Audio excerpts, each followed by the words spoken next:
Welcome to Tech News of the Week with your hosts, histrionics and diegeses. Yes, those are real words. Welcome to Tech News of the Week. This is our weekly tech news roundup where Chris and I go over 4 stories or so that caught our eye. Chris, why don't you get us started? OpenAI has a tool to help stop ChatGPT-based cheating, but won't release it. Oh. So, if you're a teacher, or you know a teacher, or you've heard of school, then you know something for an absolute incontrovertible fact, and that is students are using AI to cheat a lot. Mm-hmm. There are tools that exist in the world that purport to identify such cheaters, but those tools are notoriously unreliable. Way more unreliable than AI itself, if such a thing could even be possible. But OpenAI has stated that they've actually got a solution. They just ain't gonna use it. Oh. So the solution would be to create in the text versions of, let's call it invisible ink-based watermark, presented in the text that ChatGPT answers when you ask it a question. When you just read this text, seems fine. Standard sentences, all that type of thing. But based on a complicated set of heuristics that they didn't go into in depth, ChatGPT estimates it would be easily identifiable for a block of text that was ChatGPT generated. And this identification gets easier the longer the text output is. But they don't want to release the tool because, drum roll please, they know that their users use ChatGPT to cheat. And they don't want to lose that sweet, sweet engagement, baby. Oh. Clicks are money, sort Indeed. of. Kinda. One study shows that, quote, nearly a third of ChatGPT users would be turned off by anti-cheating technology being turned on. Shocking, I know. Indeed. So, from their perspective, turning on anti-cheating watermarking would lose OpenAI money. And considering they're not even close to be profitable, ethics to be damned, I guess. Yep. I think you know what they're going to do. Or, in this case, not do. Not to. Realistically, all you have to do is look for the word delve, and you know it was written by AI. Intel isn't having the best week ever. When Pat Gelsinger accepted the CEO job back at Intel, he knew that painful changes were necessary to turn the chip makers' fortunes around. Intel had badly missed the GPU boom. Its own internal roadmap goals had been bloated out with diversified What is these words? I didn't write this. Let's delve into it a little more deeply. Let's do that. Its own internal roadmap goals had been missed, and the company had been bloated out with diversified holdings that didn't hew to Intel's core strengths. Despite having a virtual stranglehold on the desktop and server market, Intel had also dropped the ball when it came to mobile processors, with various and sundry ARM chip makers like Qualcomm eating their lunch. So Pat knew that changes needed to be made, and no one was going to be happy with the turbulent times ahead. Not investors, not employees, and maybe not even customers for a bit. To that end, the Intel earnings call last week was a bevy of disappointment.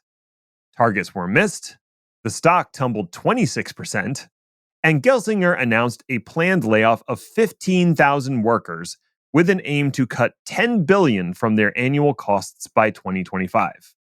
Ouch. Is there an upside? Maybe. Part of that upside will be the government's largesse spent on new chip-making facilities, with $8.5 billion in funding and $11 billion in loans coming from the U.S. government through the CHIPS Act to Intel. Through these new fab facilities, Intel will produce their own chips, as well as crank out chips for others, providing an alternative to TSMC and their unsteady relationship with China. The first plant is scheduled to come online in Ohio in 2025, so I guess we won't have to wait much longer to see if Pat's big bet is a boom or a bust. A flaw in Windows Update allows attackers to downgrade PCs. Now this is clever. So, what's the first and most basic rule of IT security? Burn it with fire. That's second.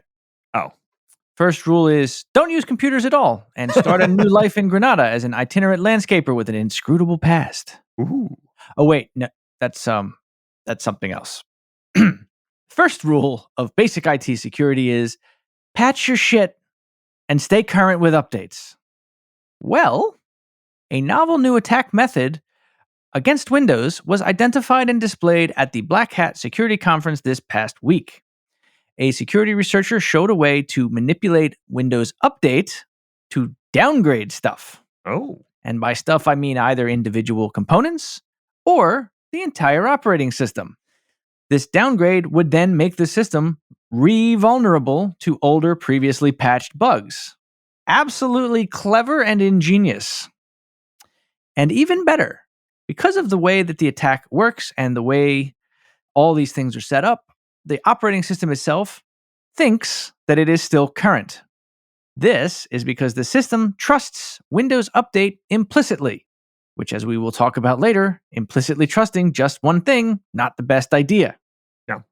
Obviously, they shouldn't have done that. They shouldn't have did that. They shouldn't have did that. It's important to note that this particular attack is very novel and has not been demonstrated to have happened in the wild yet. Microsoft is actively working on a fix. Which they will roll out through Windows Update. Oh, I see the problem. Laptop farm in Tennessee working for North Korea. The FBI has arrested a Tennessee man accused of operating a laptop farm to help fund North Korea. Yeah, it wasn't a Florida man for once. How about that? The laptop farm was used by North Korean citizens posing as Westerners to get jobs in the US and UK. And they used a fictional person called Andrew M. Once the job was secured, the proxy, a gentleman named Matt Knott, would take the laptop sent by the company and then provide the North Korean actors with access remotely.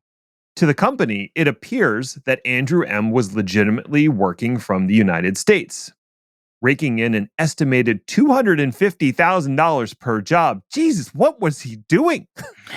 Allegedly, it was the IRS that actually caught on to the act that Andrew M. was supposedly holding down several high-paying jobs at the same time. I mean, only Elon Musk can do that. This is not the first incident of a U.S. citizen running such a scheme, with the arrest of an Arizona woman back in May of this year. What I really want to know is how the hell was Newt able to secure multiple high-paying jobs in the first place? With all the layoffs happening out there, it's amazing he was able to chug along, pulling down six figures, and no one noticed. He probably could have done even better by being a proxy for the US employment seekers, as it appears that his superpower is getting hired for remote work. So, hey Matt, if you're listening, and I know you are, give me a call.